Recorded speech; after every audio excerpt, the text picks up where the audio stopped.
Hi there. Welcome to listeners from across the globe. My name is Allison Noune, and this is Best Damn Reality, a new podcast intending to help bridge the spiritual and material worlds. Each week, I invite you to join me and to suspend all preconceived notions, to open your minds and your hearts to seeing everything from a much vaster perspective. Should you be enticed enough, please also consider visiting me on my YouTube channel and on my business Facebook page, both under the name Allison Noune. Now, sit back, relax, and enjoy the journey. Good evening. Saturday, March 27th, 2021, Sarasota, Florida. It's exactly 11 p.m. Eastern Standard Time. I gotta tell you, there haven't been many nights in the past few months for certain where I have been up this late. I usually crash pretty early for a combination of reasons, I believe.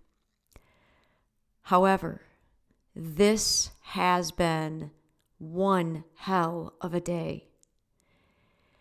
And although I think I may have blown a gasket, as I tend to do when I allow myself to get too overwhelmed with, oh my God, I cannot believe what happened when I left the house to go donate plasma.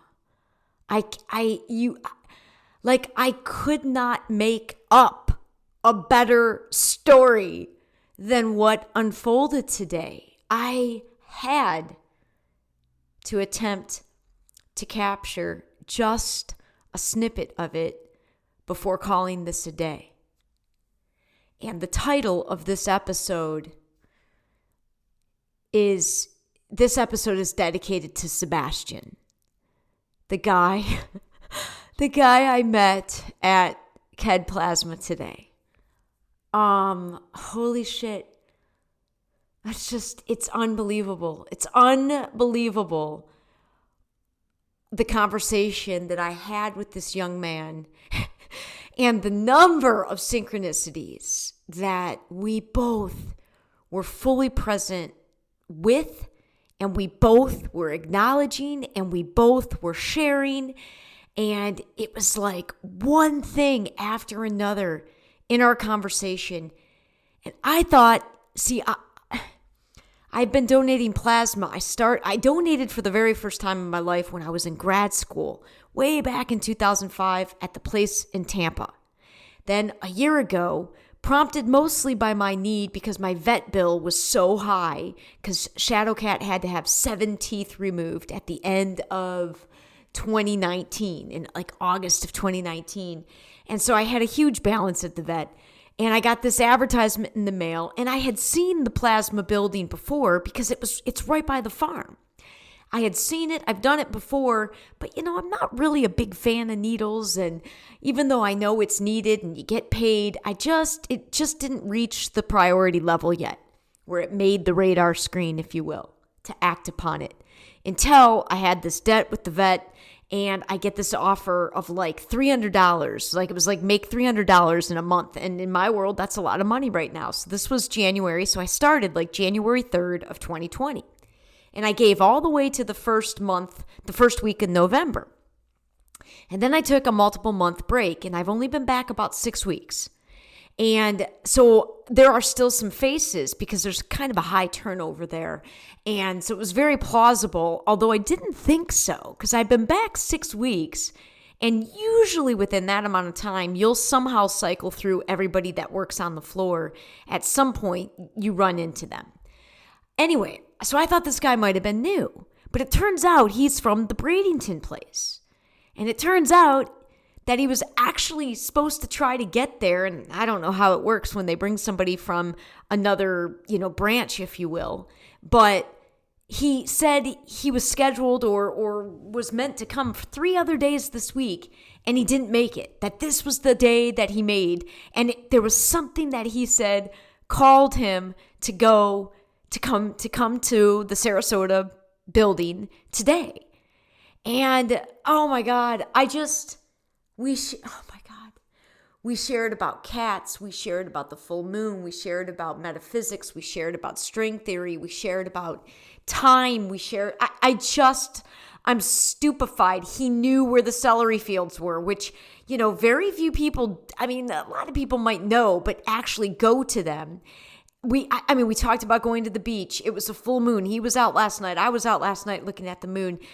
It was unbelievable. And we both knew it. And we both were just fully present with it, knowing like, holy shit, this is so fantastic. And it was just like the perfect capstone to this day. And so the guy's name is Sebastian. And I just needed to catch a little bit of that conversation in this recording tonight. I just can't believe it. The story about how he obtained his first cat, Fluffy. And then Fluffy had 3 different litters, and he still has 3 cats from one of her litters. Let me see if I remember the names. Big Boy, Two-Face, and Tiki. And then he also has a 4th cat named Remy. And this guy, and the guy talked to me about he never thought he was a cat person, but then the way that this cat ended up in his life, so then I shared my Shadow Cat and Peanut story, and I can't believe it. It's like I almost don't want to go to bed because I just want to suck the marrow out of how fucking amazing this conversation was with this younger guy. I just can't believe it. And then, well, actually, this other part I'm going to share actually happened before, minutes before I would meet him. So on your second donation day, you get to spin a wheel. And the wheel, you're spinning like a fucking wheel, and where it lands, it can land from anything as lame as, a bracelet that I never take to candy to a $5 or a $10 bonus. And pathetic as it may be, $5, $10 bonus gets me pretty excited. And last week, I got a $5 bonus last Saturday. So today, she spins the wheel for me, and I get the part of the triangle it landed on said, promo, promo, promo. So I'm like, what the fuck is promo? And she goes, it's candy. I'm like, oh man, definitely give me some candy. And they've changed the way that they give candy. They used to give they used to give it in a different way. Now they've baggaged a little baggie, like a sandwich bag of, those fun size candies. And the bag that she puts out, she gives me 3 options. And the one option that was glaring at me had 3 mini bags of M&Ms in it. And the title of the first 2 recordings I've done today, and I had already decided on the title before I went to donate plasma. The title was To the M&Ms. And then I fucking spin a candy thing that doesn't even say candy. It says promo, promo, promo. So I didn't even know it was candy. And then they bring out a new way of giving out candy. And one of the options has not 1, not 2, but 3 bags of M&Ms and 3 Starburst and a Kit Kat. And so I'm like shaking my head and just like, holy shit. Like, I couldn't fucking write a better fucking story, And as I'm just like in awe, then this guy takes me back, right? And his first question is how was your day today? And I'm like, actually, I'm having a fantastic day. And then I just kind of was going to leave it like that. He goes, oh, that's great to hear. And then, 10 seconds of silence. And he goes, well, why is it such a great day? So then I'm like, and then it just started, and it's towards the end of the night, and they've been slow because it's tax refund season and because they just gave another stimulus check or whatever the hell they're calling that. So they've been slow. And so there's only one guy left that he has to stick for the end of the night. So he was able to talk to me way longer than, we're normally able to talk to the workers. And I am just like, I'm floored. It was so amazing. And I think there's more than a small chance that he might listen to this recording. I told him that I would probably do a recording that shared a little bit about our interaction. And then when I found out his name, I'm like, oh my God, that's such an awesome name. And then I went through the Rolodex in my head, and I'm like, dude, I think you might be the only Sebastian that I've ever known. I couldn't think of another Sebastian other than Sebastian from The Little Mermaid. So I just, oh my God, so fucking fantastic. Okay, so we had to talk about that. We had to talk about the candy and the M&Ms. And like I said, how fucking beautiful. And then I had to go to the farm. And I was hoping one of my favorite people in the world is, I have many, many, many Chris's that have been part of my life. And this one is one, and he's one of the Chris's. And he pulls up to the farm as I'm pulling up to the farm, and he's not even usually there on Saturdays. I'm not usually there on Saturdays.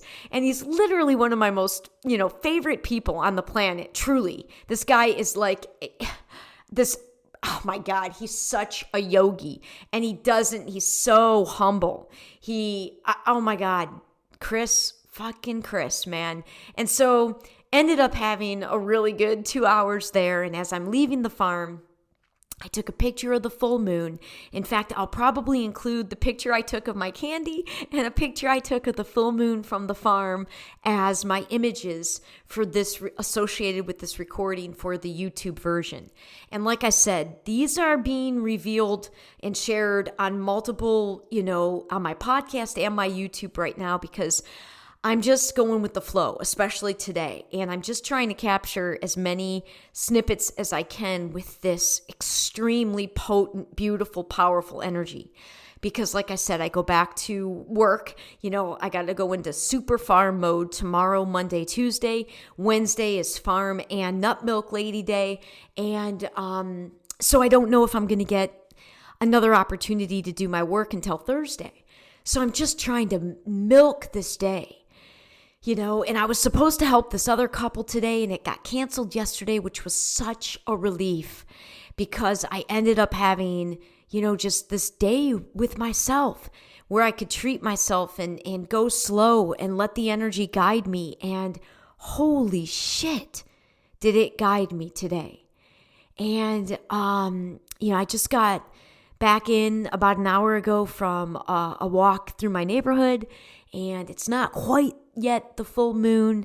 It peaks tomorrow about, I think, 2:50 in the afternoon, my time. But so I took in this great energy, and as soon as I walked in the door, I had 3 texts from yet another super powerful Iron Man connected person in my world, and one of the 3 people I consider as part of my inner circle. And she had texted me, and she's like, have you seen the moon? And I'm like, dude, I just walked in the door. I just went on a walk around the neighborhood and was just taking in every bit of the moon.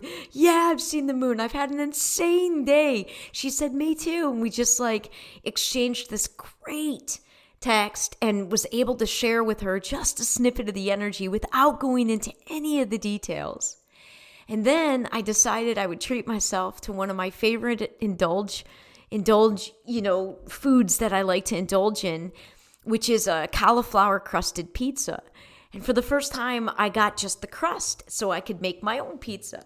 And today I made it with vegan cheese and sauce, and then with a bunch of fresh greens from the farm. I had some arugula on it and some spinach on it and some fennel and some dill and some parsley and some oregano and popped it in and ate later than I normally eat, but it's like such a treat.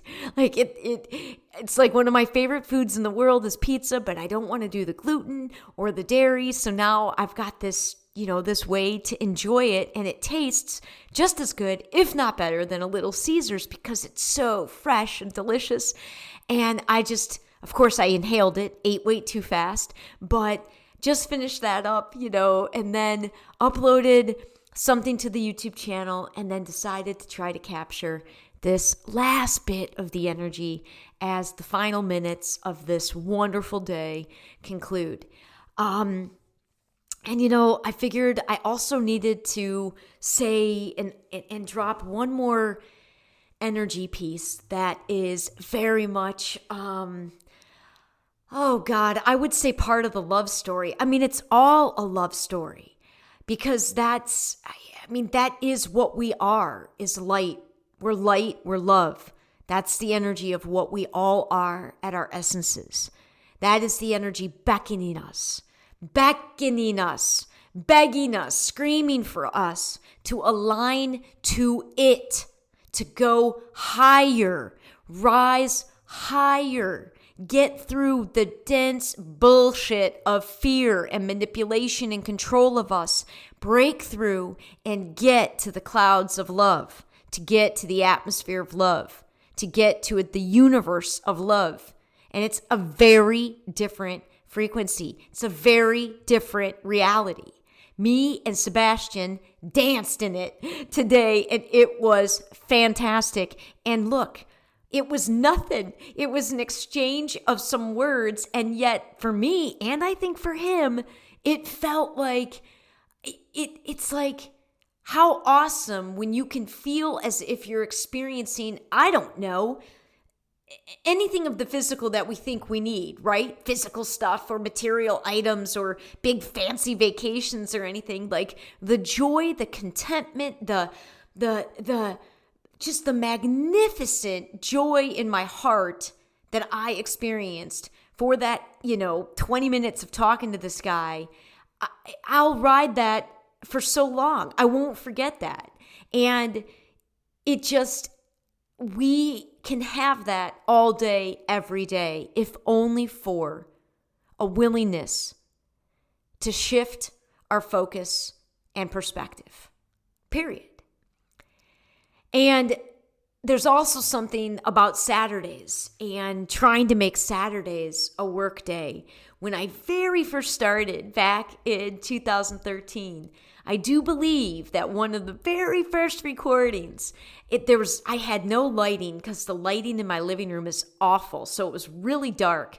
But the very first recording I did, the intuition I was following was to call it was Saturdays with Noune, because it kind of rhymed.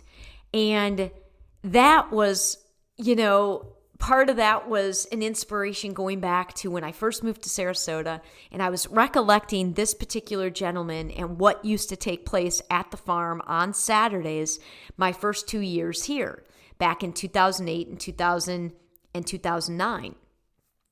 And Josh was this guy that used to come up from Miami and purchase a shit ton of food from us wholesale. And on Saturday nights is when he would come every Saturday, like clockwork. And for 2 years, one of my jobs on Saturdays was to help load this truck. And I also, as I was known to do, I would get these crushes on guys, and really more from this girl, my girl energy than my woman energy. And certainly with this guy, it was that. But we definitely had this flirty energy every Saturday. He was cute as a button, this little dude, little Jewish guy from New York. And he's so cute. And our energies we were high vibing. And we would load this truck to the brim. It was a 26-foot truck, and we would load it to the very tippy top, all the way to the back of the door with organic food from our farm. And the smells and the experience, it was just, I was in heaven. I loved Saturday nights. And so when I first launched all this back in 2013 and was naively thinking that I'd sort of be where I am at now back then, I mean, in terms of like having a regular show, if you will, it was, the first name was Saturdays with Noune, and it was to honor Josh, and it was to honor those Saturdays and that fantastic experience for those 2 years. And I happened to recount those memories with Bill and Chris and Rachel at the farm today. Bill is our farmer. Rachel is his youngest of 4 kids. And Chris, I already alluded to. One of my favorite humans on the planet is this, and Chris is the same age as Bill. I think he's 1 or 2 years younger than Bill. And they're both the same age range as Kathy, who's also in the same age range as my parents. So oh my God. It was just a fantastic day. And I want to just conclude by reading out the 4 cards that I drew from my altar in my meditation earlier today that guided all of these recordings, like jolted out of meditation to go record once I got my answer to whether or not I was supposed to record before or after the celery fields. So I have 4 decks. I have a Louise Hay deck, was the very first deck I ever got. I think my second deck was my Ascended Masters. And then I got this Crystals for Kids deck. And then I got this, what is this one called? Trust Your Vibes. Trust Your Vibes deck. So whenever I draw cards, I draw from all 4 decks. And today, the first card I drew was from the Louise Hay deck. And, oh my God. The card I drew, I have never drawn before, to the best of my recollection. And on the one side, it says, I have the perfect living space. And on the back it says, I see myself living in a wonderful place. It fulfills all of my needs and desires. It's in a beautiful location and at a price I can afford. Well, how crazy is it that, oh my God, I mean, my living space, that's one of the storylines, is my living space, 2380 Datura. And I just got finished the windows on my living space. I've ordered a new garage door, and Kathy and I are getting ready in a couple of months once the garage door is installed to paint the house. So I've been working on picking paint colors, and it was just like so fucking perfect to get this card today because it's one of the more glaring things that's in my life every single moment where I should be extending such tremendous gratitude that I have this space. I've been in this space for over 8 years. I've owned this space for over 4 years. It's a space that is an extension of me. It's been divinely guided since moment 1 that I landed here. So much so that is why it's one of the 10 storylines, and perfect that I drew that card first today in my meditation. The second card I drew, I think, was the Ascended Masters card. And I think I alluded to this in my recording from this afternoon. What a great fucking card. Oh, this card is Retreat into Nature. And I, to the best of my knowledge, have never drawn this card either. And I'm telling you, there are certain cards that I have drawn over and over and over again. This is a 44 card deck, and you know me in 4s, this Ascended Masters deck. And I'm going to quickly read what this card represents. And the figure on the card, called Retreat into Nature, is the Green Man. And it says, you've been indoors too long, and you need a refreshing break from stressful conditions. No matter how busy you are, there's always time to pause for fresh air. This card comes to you today with a strong message for you to spend time alone outdoors. The healing effects of nature will revive your energy and outlook, and you'll return to home or work with new ideas and a fresh perspective. Think of your nature retreat as an investment that will yield huge dividends. Oh my God. Additional meaning for this card. Your desires or decision to take a vacation are valid. You have a life purpose involving environmentalism or nature. Work with pure flower essences, crystals, plant spirit medicine, or other natural healing methods. Commune with animals, trees, fairies, and other spirits of nature. Carvings and paintings of Green Man's face, peering through leaves, adorn ancient churches throughout Western Europe and India. He's long regarded as the face of nature and a fertility deity who helps crops to grow. You can call upon Green Man for help with your own garden or to increase your connection to the spirit of nature. Oh my God. I could go off in so many directions about the power of drawing this card today. As I hadn't worked out in almost a month because I tweaked my back, I hadn't been to the celery fields in over a month. Now, I went for the first day yesterday, but today was my second day back to the celery fields. And this card just dead on with the energy. Then I drew my vibes card, and I got card number 27, which is called Let Go. Again, fucking perfect. I don't think I've ever drawn this card either that I remember. And this card says, sometimes the most powerful psychic solution to a difficult or compromising situation is to simply walk away. This is one of those times when the situation calls for letting go, backing off, surrendering your ego, and leaving. You're in a deadlock of fixed vibrations and feelings that are too great for any positive solution through further engagement. In walking away, you protect both yourself and all those involved from even more frustration and allow the universe to work behind the scenes to restore harmony to all concerned. Move on. Have faith. No one is working against you. It's as though you're pushing on the door to get to the other side when it opens inwards. Step back and give things room to move back to center. They will. Holy shit. And that card is speaking 100%, in my humble opinion and assessment, about my ex and releasing him again. Not romantically, this last release. Not at all. That vibe died a long time ago, many years ago, long before we even broke up for the final time. But I had to release him again, and seeing him today as I drove to the celery fields while a particular song was playing that I happened to be listening to, and to draw that card. I could not make up a better story. And finally, the crystal card. Crystals for kids. I drew the Prenite, Prehnite, Prenite. Prenite? I'm not quite sure how to pronounce it. And the big word, one word on the bottom that highlights what this crystal represents is learning.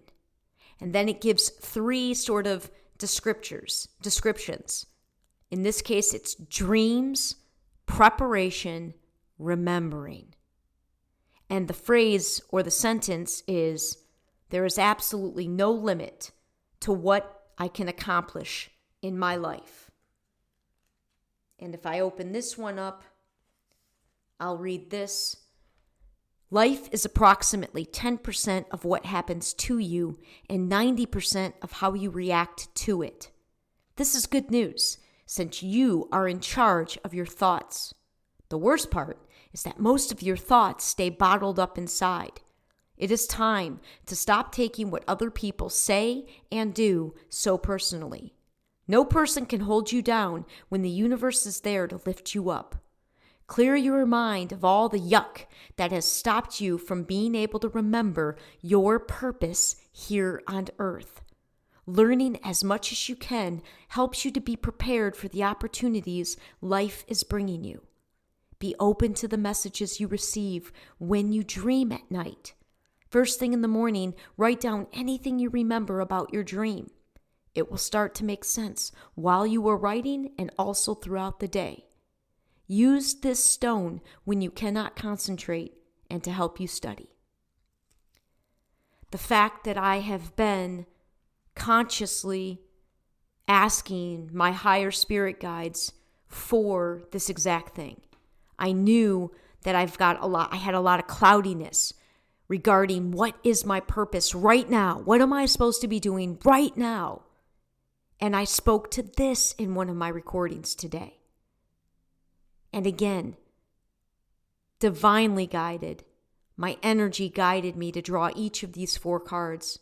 And each message is more perfect than each one is perfect. And when you put it all together with the day that I manifested with my energy, and in my opinion, it's off the charts.